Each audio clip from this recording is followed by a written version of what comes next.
Benvinguts al programa 12 de Picó.cat. Avui ens trobem a Olzinelles i contemplin el paisatge. Per què estem aquí, per cert? Perquè anem a parlar de la petita Sibèria. Però abans, això, anem a contemplar aquest paisatge fantàstic. Mirin, per aquí tenim aquestes alzines i a darrere veiem al fons, a l'esquerra, el Matagalls, el Turó de l'Home, fins i tot una punteta de les Agudes, aquests prats fantàstics voltats de boscos de roures i alzines, i allà, a darrere, el Montnegre.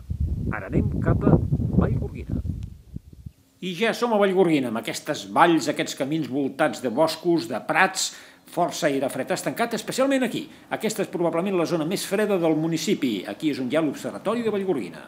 Tenim aquí en Joan Salicru. A què et dediques, Joan?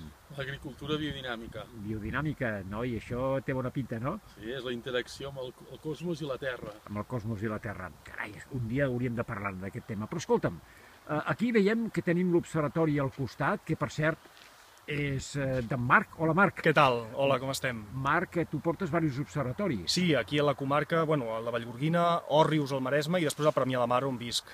I bé, aquests microclimes són espectaculars. Doncs precisament anem a parlar de l'observatori que has instal·lat, que és aquest d'aquí, que veiem, aquí en aquesta vall, a Vallgorguina, o la petita Sibèria, que li deien ja al segle XIX, perquè les inversions tèrmiques són potentíssimes. De fet, Joan, ho anirem comprovant amb els gràfics que hem portat, etc. Però aquí es van arribar a valors de gairebé 17 graus sota zero pel 1985. Què recordes d'aquelles dates? Sí, recordo que l'endemà d'aquesta forta gelada que va agafar la mateixa temperatura, com que estava nevat, va gelar la carretera i va passar una anècdota molt curiosa, que per cert ningú es va fer mal. A la volta de Can Pardell pujaven bombers i tothom quedava encallat. Pujaven retro, cridaven una retro per treure els bombers i tothom anava a parar cap a Can Pardell, tothom relliscava cap. Vull dir que es van acumular allà tots els cotxes i els equips de salvament i tots allà encallats i no va haver manera de treure'ls fins que es va desglaçar tot. Encara hi són. No, ara ja no hi són, però clar, va ser curiós perquè tothom baixava directe cap a Can Pardell. Aquí, de temporals de llevant, què tal? Fan mal? N'hi ha, perquè aquí quan plou ve de llevant, però no fan mal perquè tot el que eren vinyes abans, ara és bosc, i el bosc xupa molt. Per exemple, l'altre dia que van caure uns 200 litres, potser cauen en un altre lloc que no hi ha bosc i fa mal, en canvi aquí no. És com una esponja. Sí, és com una esponja. Marc, què estàs fent? Doncs mira, estic fent una mica el manteniment de l'estació automàtica perquè amb el temps s'omple de fang, teranyines, sobretot aquí al mig del camp ja ho sabem, s'ha d'anar netejant una miqueta. Aquest és l'interior d'una estació L'estem meteorològica? destripant, podríem dir. I estic substituint el sensor perquè està variat per intentar donar dades al màxim fiables possibles. També tenim la Blanqueta. Hola, Blanqueta, què tal? És la gosseta de l'Anna, la meva filla. I a poc se'ns va juntant més companyia. Aquí tenim un altre gosset, perdona gosset, però ara no me'n recordo com et dius. Tornem a Olzinelles, on trobem aquesta preciosa riera que desemboca a la Tordera, amb aquests boscos de plàtans i també de verns, boscos típics de zones humides. Miren quin pont més preciós. Ens deia Marc que això semblava més aviat un paisatge de la Garrotxa, i som al Vallès Oriental. Una prova ben evident de les baixes temperatures de Vallgorguina, sobretot de les mínimes, invasió d'aire fred del 6 de gener de 1985, temperatures del termohigrògraf, màximes de 2 a 3 sota zero i mínimes de 16,7 graus sota zero. Servidor de vostès va voler comprovar-ho i es va posar dret, o més aviat assegut, en una cadira, a la piscina glaçada de Vallgorguina, i després em veuen aquí, doncs, què volen que els hi digui, fent el paperina. Però vaja, va ser força divertit.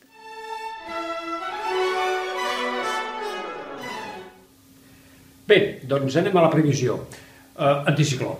Tenim anticicló per uns quants dies, normal, mes de desembre, hem tingut una segona quinzena de novembre molt moguda i ara toca tranquil·litat. Durarà molt? Durarà poc? Poc no durarà. Molt en parlarem d'aquí uns moments. De moment no avancem aconteixements i veiem el mapa previst per demà divendres, avui és dijous, dia 5 de desembre, i veiem dues coses a destacar. La primera, l'anticicló, que afecta gran part de les illes britàniques, gran part de França, tota la península Ibèrica, s'allargassa fins al nord d'Àfrica, fins al Marroc, i la segona qüestió és aquesta enorme pertorbació que ha provocat en les últimes hores força enrenou als països escandinaus, nevades, vents huracanats, etc. Nosaltres, com a conseqüència d'aquesta pertorbació, demà, divendres, torna a entrar una tramuntana bastant forta, però que durarà poquet. Les temperatures començaran ja aquestes inversions tèrmiques típiques, fred a les fondalades, a les planes interiors, amb algunes boires, tot i que aquest vent potser les pugui ventilar una miqueta, no totes, i temperatures no massa baixes, quan més amunt i també a punts de la costa. Anem a veure què passarà dissabte. L'anticicló s'estableix ferm, força potent, cap a França, ens afecta dins del seu radi d'acció, les isòbares ja no estan tan juntes, la vent de tramuntana perdrà ràpidament intensitat sense acabar de desaparèixer, i aquesta situació afavorirà més inversions tèrmiques, temperatures baixes, glaçades a les planes interiors, a les fondalades, mentre que a les zones elevades les temperatures seran relativament suaus, relativament. Poca cosa més a dir, a part de les boires, les perturbacions molt lluny de nosaltres. Va, anem a veure què passarà diumenge. Doncs pràcticament el mateix, l'anticicló molt extens des del sud de les illes britàniques fins gairebé Grècia, tota la Mediterrània afectada dins d'aquest pantà baromètric, gairebé hauríem de dir anticicló, amb pressions força altes, ja ho podem veure, no hi ha isòbares, no farà vent, situació molt tranquil·la, boires a l'interior, allà on hi hagi boires, ambient fred i humit tot el dia, si no desapareixen, i a la resta ambient agradable, al centre del dia, però fred de nit, típic de les dates en què ens trobem. Fins i tot a punts de la costa, l'aire fred de l'interior, els vents catabàtics poden desfilar, poden desbocar-se per les serralades i provocar temperatures força baixes arran de costa, però de forma puntual, no de forma general. Això és per diumenge, per tant, poques novetats. I anem a fer un abans de previsió. Abans, però, aquest mapa de temperatures en el que veiem que les zones verdes i blaves, les temperatures realment baixes, estan a latituds molt elevades. Gran part de l'Europa occidental, també els països escandinaus, estan en unes temperatures no especialment baixes. Ara sí, anem a veure què passaria en posteriors dies. Aquest és un abans de previsió per dimecres de la setmana vinent. Compte que això ja no és tan segur. I tenim dues versions ben diferents. Una és la que mostra, per exemple, el GFS, els americans, i altres models en què l'anticicló continua ferm a la Mediterrània occidental, allargant-se de nord a sud i, per tant, establint un temps extraordinàriament estable. Tot i que a la llarga, també aquest model indica la retirada de l'anticicló cap al nord. Això significaria ja posteriors canvis de temps, però estem parlant a molts dies vista. Però què passa? Que altres models, com aquest, el GEM, que li diem, ja indiquen la retirada a partir de dimecres de l'anticicló cap a Escandinàvia. I això provoca, una porta, o dues portes, que s'obren, una per les perturbacions atlàntiques, que podrien venir cap aquí, i una altra per aquesta gran invasió d'aire fred que es podria configurar la setmana vinent a l'Europa oriental i que podria escolar-se cap a nosaltres. Ja ho anirem veient. La cosa pot ser emocionant d'aquí uns quants dies. A curt termini no.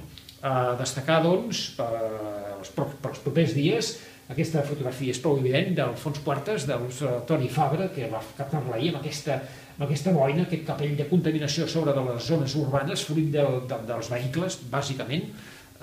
Aquest pont, al haver menys vehicles, hi haurà menys contaminació, lògicament, i el que no tindrem segur és això, llúvies, sobretot si és en ve alta. Això segur que no en tindrem. Rètol que vam poder veure ahir a les Canàries. Res més, bon cap de setmana i a gaudir d'aquest temps estable, que potser més endavant tindrem força feina. Adéu-siau.